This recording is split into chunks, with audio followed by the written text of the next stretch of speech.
Hey guys, അപ്പോൾ ഇന്ന് ഞാൻ വന്നിട്ടുള്ളത് സെറ്റ് മുണ്ട് ടൈപ്പിംഗ് ട്യൂട്ടോറിയൽ ആയിട്ടാണ് കേട്ടോ.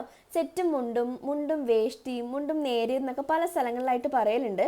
അതേപോലെ തന്നെ എല്ലാവർക്കും കൺഫ്യൂഷനുള്ളൊരു കാര്യമാണ് ഏതാണ് മുണ്ട് ഏതാണ് നേരിയത് എന്നൊക്കെ ഉള്ളത് കേട്ടോ. അപ്പോൾ എല്ലാം ഞാൻ ഡീറ്റെയിൽ ആയിട്ട് പറയുന്നുണ്ട്. അപ്പോൾ സ്കിപ്പ് ചെയ്യാതിരുന്ന് കാണാം കേട്ടോ.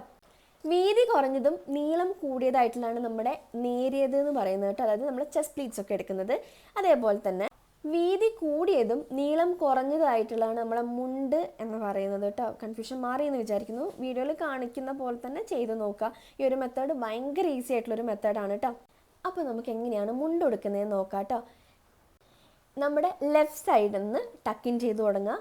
ടക്കിൻ ചെയ്യുന്ന സമയത്ത് നമ്മുടെ ലെങ്ത്തും കാര്യങ്ങളൊക്കെ നോക്കിയിട്ട് ഉള്ളിലേക്ക് ബൾജ് ചെയ്ത് നിൽക്കാത്ത രീതിയിൽ ടക്കിൻ ചെയ്ത് കൊടുക്കുക, നല്ല നീറ്റായിട്ട്. അതിനുശേഷം ഒരു റൗണ്ട് കംപ്ലീറ്റ് ആയിട്ട് പുറകിലൂടെ ചുറ്റിയെടുക്കുക. ഓരോ ആൾക്കാരെയും വണ്ണത്തിനനുസരിച്ച് ഈ ഒരു ബാലൻസ് വരുന്ന ക്ലോത്ത് വ്യത്യാസം ഉണ്ടായിരിക്കും കേട്ടോ. പലരും ഇപ്പോൾ സെൻറ്ററിലായിട്ട് കര വരുന്ന രീതിയിലും അതേപോലെ സൈഡിലേക്ക് കര വരുന്ന രീതിയിലൊക്കെ സ്റ്റൈൽ ചെയ്യുന്നത് കണ്ടിട്ടുണ്ട്. ഞാനിപ്പോൾ സെൻറ്ററിൽ കര വരുന്ന രീതിയിലാണ് കേട്ടോ സ്റ്റൈൽ ചെയ്യുന്നത്. നമുക്ക് ഫ്രണ്ടിൽ എത്ര വീതിയിലാണോ കര കണ്ട് ആ ഒരു പോർഷൻ കംപ്ലീറ്റ് ഉള്ളിലോട്ട് ഞൊറി എടുത്തിട്ട് ബാക്കിയുള്ള പോർഷനും നമ്മൾ നോർമൽ പ്ലീറ്റ്സ് എടുക്കുന്ന പോലെ തന്നെ പ്ലീറ്റ് എടുത്തിട്ട് നല്ല നീറ്റായിട്ട് നമ്മുടെ ലെങ്ത്തും കാര്യങ്ങളൊക്കെ വീഡിയോയിൽ കാണിക്കുന്ന പോലെ തന്നെ നോക്കിയതിന് ശേഷം നീറ്റായിട്ട് ഉള്ളിലോട്ട് ടക്കിൻ ചെയ്ത് കൊടുക്കുക കേട്ടോ. ഈ ഒരു മെത്തേഡ് ഫോളോ ചെയ്ത് കഴിഞ്ഞാൽ ഒരുപാട് ബൾജ് ചെയ്ത് നിൽക്കുന്ന പോലെയോ ഒരുപാട് തടിയുള്ള പോലെയോ ഒന്നും തോന്നില്ല. നല്ല എളുപ്പത്തിൽ നമുക്ക് ഡ്രൈപ്പ് ചെയ്യാം കേട്ടോ. ബാക്കൊക്കെ നല്ല രീതിയിൽ തന്നെ ടക്കിൻ ചെയ്ത് കൊടുക്കുക. അതിനുശേഷം നമുക്കിനി പല്ലു പ്ലീറ്റ്സ് എടുക്കാം. പല്ലു പ്ലീറ്റ്സ് എടുക്കുന്ന സമയത്ത് ഓരോരുത്തർക്കും എത്ര വീതിയാണ് വേണ്ടതെന്നൊക്കെ നോക്കിയിട്ട് ആ ഒരു രീതിയിൽ പ്ലീറ്റ്സ് ഒക്കെ എടുത്തു കൊടുക്കുക കേട്ടോ. കുറച്ച് ചബ്ബി ആയിട്ടുള്ള ആൾക്കാരൊക്കെ ആണെന്നുണ്ടെങ്കിൽ വീതി കുറച്ചെടുക്കുന്നതായിരിക്കും ഭംഗി ഉണ്ടാവുക ഉടുത്ത് കഴിയുമ്പോൾ. ഞാനിവിടെ ഈ ഒരു വീതിയിൽ എടുത്തിട്ടാണ് കേട്ടോ പ്ലീറ്റ്സ് ഒക്കെ അറേഞ്ച് ചെയ്യുന്നത്. നമുക്ക് എത്ര ലെങ്ത്തിലേക്കാണ് വേണ്ടതെന്നൊക്കെ ഉള്ളത് നോക്കിയിട്ട് തന്നെ പ്ലീറ്റ്സ് ഒക്കെ അറേഞ്ച് ചെയ്ത് കൊടുക്കുക. നല്ല രീതിയിലൊന്ന് വരച്ചു കൊടുക്കുക. അപ്പോൾ നല്ല നീറ്റായിട്ട് ഇരുന്നോടും. പ്ലീറ്റ് ചെയ്യേണ്ട ആവശ്യമൊന്നും വരില്ല കേട്ടോ. നമുക്ക് എത്ര ലെങ്ത്തിലേക്കാണ് വേണ്ടതെന്നൊക്കെ ഉള്ളത് ഓരോരുത്തരുടെ ഹൈറ്റിനൊക്കെ അനുസരിച്ച് അറേഞ്ച് ചെയ്ത് കൊടുക്കുക.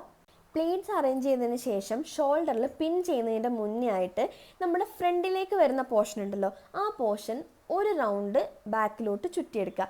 അതെന്തിനാന്ന് വെച്ച് കഴിഞ്ഞാൽ സെറ്റ് മുണ്ട് ഡ്രേപ്പ് ചെയ്യുന്ന സമയത്ത് പെർഫെക്റ്റ് ആയിട്ട് കിട്ടുക എന്ന് പറയുന്നത് ബാക്കിൽ വരുന്ന ഒരു വി ഷേപ്പ് അല്ലെങ്കിൽ കോൺ ഷേപ്പാണ് കേട്ടോ. ആ ഒരു കോൺ ഷേപ്പ് കിട്ടുന്നുണ്ടോ നോക്കുക. അത് കിട്ടുന്നില്ല എന്നുണ്ടെങ്കിൽ നമ്മുടെ പല്ലു പ്ലീറ്റ്സ് കുറച്ചൊന്ന് വലിച്ചു കൊടുക്കുക. അപ്പോൾ ആ ബാക്കിൽ വരുന്ന സ്ഥലം ആ ഒരു രീതിയിൽ ഷോൾഡറിൽ പിൻ ചെയ്ത് കൊടുക്കുക. അപ്പോൾ ഞാൻ ബ്ലൗസൊക്കെ ഒന്ന് ചേഞ്ച് ചെയ്ത് വന്നിട്ട് ചെസ്റ്റ് പ്ലീറ്റ്സ് ഒക്കെ ഒന്ന് അറേഞ്ച് ചെയ്ത് കൊടുക്കുന്നുണ്ട് കേട്ടോ. ഇപ്പോൾ പല രീതിയിൽ സ്റ്റൈൽ ചെയ്യുന്ന കണ്ടിട്ടുണ്ട് കേട്ടോ.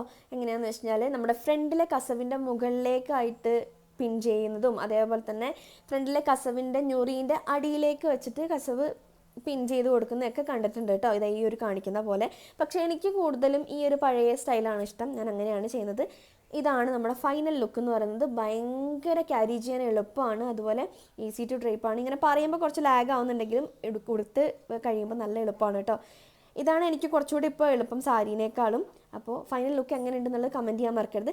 എന്തെങ്കിലും ഡൗട്ട്സ് തോന്നുന്നുണ്ടെന്നുണ്ടെങ്കിൽ കമൻറ്റ് സെക്ഷനിൽ പറയാം. പിന്നെ ഇന്നത്തെ വീഡിയോ ഇത്രയൊക്കെ ഉള്ളൂ. സപ്പോർട്ട് ചെയ്യാൻ മറക്കരുത്. ബൈ.